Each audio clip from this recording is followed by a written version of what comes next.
Alors vous parlez d'un équilibre entre pas de lumière du tout et trop de lumière. Il faut qu'on trouve un équilibre entre les deux. Mais cette notion d'équilibre, vous l'appliquez aussi à d'autres choses, pas qu'à la lumière.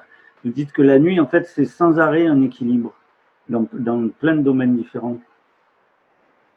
Oui, je crois que la nuit nous amène à réfléchir à quelque chose qui est jusqu'où ne pas. C'est-à-dire qu'elle nous oblige à réfléchir avec les autres, de manière interdisciplinaire, de manière sociétale, de se mettre autour de la table, comme on aime bien le dire, et comme on le fait assez peu finalement, et donc à se rendre compte que quand on bouge un élément du système urbain, par exemple un transport, ça bouge toutes sortes de choses. Si vous dites, oh bah, pas de problème, on n'a qu'à ouvrir les vannes, on laisse les gens travailler de nuit. D'accord.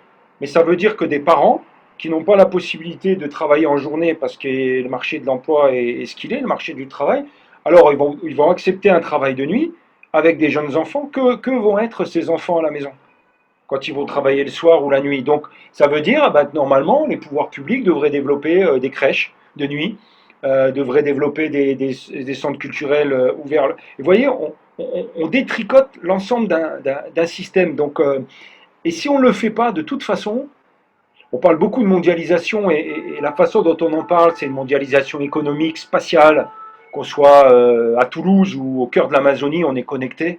D'accord. Par contre, on réfléchit assez peu à cette conquête, à cette mondialisation des temps. Voilà. Et la nuit est un espace qui est sous pression, mais comme l'est le dimanche, dans nos cultures, comme l'est le dimanche. Le dimanche, c'était, moi quand j'étais gamin du côté du nord-est de la France, bah, c'était une nuit, la lumière en plus le dimanche. Mais voilà, bah, qu'est-ce qui reste de nos dimanches? Qu'est-ce qui reste de nos week-ends? Qu'est-ce qui reste des temps de repas? Qu'est-ce qui reste de la sieste? On en parle beaucoup, mais réellement, qu'est-ce qui reste de la sieste? Sauf, j'allais dire, le côté un peu tendance, bourgeois bohème, voilà, la sieste pour optimiser, comment dire, j'allais dire, le travail des salariés dans les entreprises. Mais en réalité, on voit bien que c'est des temps qui n'étaient pas connectés. Connexion se fait et ils sont petit à petit grignotés. Donc la nuit, c'est quelque chose dont il faut prendre soin. Donc on peut l'éclairer pour essayer de comprendre en tout cas comment elle fonctionne, garder sa pluralité, créer les conditions d'un débat public pour que chacun et chacune soit capable de donner son avis sur est-ce qu'on met un bonnet de nuit sur les villes ou est-ce qu'on les laisse s'ouvrir, et puis faire en sorte qu'on en rediscute régulièrement et que ce petit écosystème-là puisse s'adapter en permanence Mhm. à toutes sortes de crises, de difficultés qui peut y avoir. Mais il faut sortir de cette idée d'une nuit contrôlée, d'une nuit de l'insécurité ou d'une nuit de la liberté. Elle est ni insécure, ni complètement libre la nuit. C'est quelque chose de beaucoup plus complexe et de beaucoup plus fragile que ça. Ce fonctionnement, justement, cette analyse du fonctionnement de la nuit, ça vous a amené à développer un concept un peu particulier de la ville malléable, la malléabilité. Expliquez-nous ce que vous entendez par là. Oui, vous avez raison, c'est la nuit. Alors quand je vous disais que la nuit a beaucoup de choses à dire au jour ou au futur des villes, bah, c'est intéressant de voir par exemple que quand vous prenez, je reviens sur l'exemple des SDF, parce on est au mois de novembre-décembre, et que comme Noël arrive, on va être dans la période un peu lacrymale, et on va nous reparler des SDF comme si ils n'existaient que pendant l'hiver, mais ils sont là, et ils meurent autant en été qu'en hiver. Donc, je ferme ma petite parenthèse, mais j'entends parler, et je vais entendre parler du fait qu'on n'a pas, il n'y a pas de place, on n'a pas de structure pour les accueillir, on n'a pas de place. Mais ça, c'est lié à une vision qu'on a. Alors peut-être que je vais comment dire, je vais vous provoquer ou vous allez réagir là-dessus, mais jusqu'à présent, on est quand même très marqué par la charte d'Athènes et par le fait qu'en fait, on vit ensemble mais séparés, c'est-à-dire un espace, une fonction. Donc il y a une ville où on dort, une ville où on travaille, on s'amuse, on s'approvisionne, et entre les îlots de l'archipel, eh ben, on circule voilà, avec des difficultés, c'est que cet archipel il a grandi, et donc on circule parfois sur des dizaines de kilomètres. Et par rapport à ça, je prends des exemples caricaturaux. On va prendre le Parlement européen à Strasbourg. J'ai habité Strasbourg, je connais bien cette ville. Le Parlement européen, le bâtiment, on peut penser ce qu'on veut de ce bâtiment, mais il tourne 2 journées à peu près par mois. D'accord?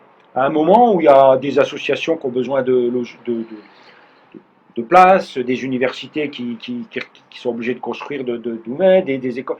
Est-ce qu'on ne pourrait pas se dire que ce bâtiment, il pourrait servir à autre chose pendant ce temps-là? Les universités fonctionnent une partie de l'année, pas l'été. Les écoles fonctionnent la journée, quid de leur ouverture plus tard? Ça, c'est pour les bâtiments existants. Et quand on regarde effectivement les villes, j'allais dire du temps jadis sans nostalgie, quand vous regardiez l'espace public sur 24 heures, vous voyez qu'il y a une circulation et qu'il y a une accumulation de fonctions sur le même espace.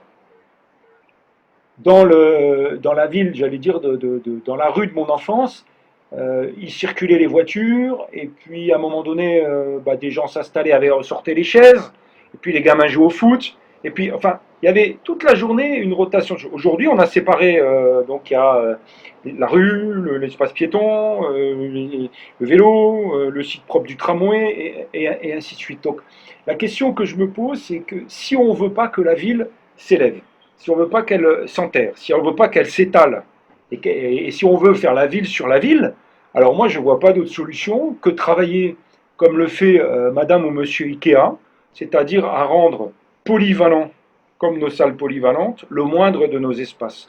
C'est-à-dire que quand on réhabilite un immeuble, eh ben on va dire qu'il faut qu'il y ait une haute qualité temporelle, c'est-à-dire que les bâtiments soient utilisés pas seulement à un moment de la journée. D'accord? Donc, ok, ils sont occupés le matin, qu'est-ce qu'on fait l'après-midi, qu'est-ce qu'on fait le soir, qu'est-ce qu'on fait le week-end? Donc ça veut dire qu'au lieu, chaque fois qu'on a une nouvelle fonction, de fabriquer un bâtiment célibataire en périphérie, on va maintenir de l'intensité urbaine dans un appartement, dans un immeuble, dans un quartier et dans une ville. Et faire en sorte qu'on ait à chaque fois plusieurs activités. Donc ça demande des activités qui succèdent. Ça veut dire aussi des activités qui vont être ensemble sur le même espace. Donc ça veut dire quelle intelligence pour cohabiter. D'accord? Et ça veut dire aussi des activités qui vont tourner sur des pas de temps qui sont différents. Ça peut être sur la journée, hein, jour-nuit, ça peut être sur les saisons, mais ça peut être aussi, on voit par exemple ce qui s'est fait avec les grands voisins, sur les friches, sur ce qu'on appelle l'urbanisme transitoire. Donc on va de l'urbanisme temporaire ou temporel qu'on appelle de nos voeux depuis longtemps, à travers la clé d'entrée de la nuit, jusqu'à aujourd'hui la question de l'urbanisme transitoire. Donc c'est-à-dire que comment on permet des appropriations. Et dans cette réflexion-là, je crois qu'il faut faire la ville sur la ville, mixer, avoir une mixité temporaire, mixité d'usage, mixité de fonction, des rotations d'activités au fil des heures et des jours, mais il faut aussi laisser la place à du vide. C'est difficile de faire la ville sur la ville et tout, parce que on voit bien qu'en cas de crise, ce qui joue, c'est la possibilité, par exemple, d'avoir un parc en bas de chez soi pour pouvoir se poser là. En cas de crise politique, c'est la possibilité qu'ont eu les Gilets jaunes, par exemple, de manifester au cœur des villes le samedi, mais aussi d'investir les ronds-points des périphéries, qui étaient des espaces vides, alors qu'on essayait bien de déguiser avec des poteries ou toutes sortes d'espèces de, comment dire, d'art des ronds-points sur lesquels je ne me prononcerai pas, mais qui eux ont posé là des cabanes, mais en tout cas, ils en ont fait des lieux d'éducation populaire, d'émancipation, des espaces publics. Donc, quelle place aussi on laisse à des choses qu'on va pouvoir s'approprier, sur lesquelles on va pouvoir improviser. Je pense que c'est important cette notion d'improvisation. Et la nuit, c'est un des espaces possibles de l'improvisation.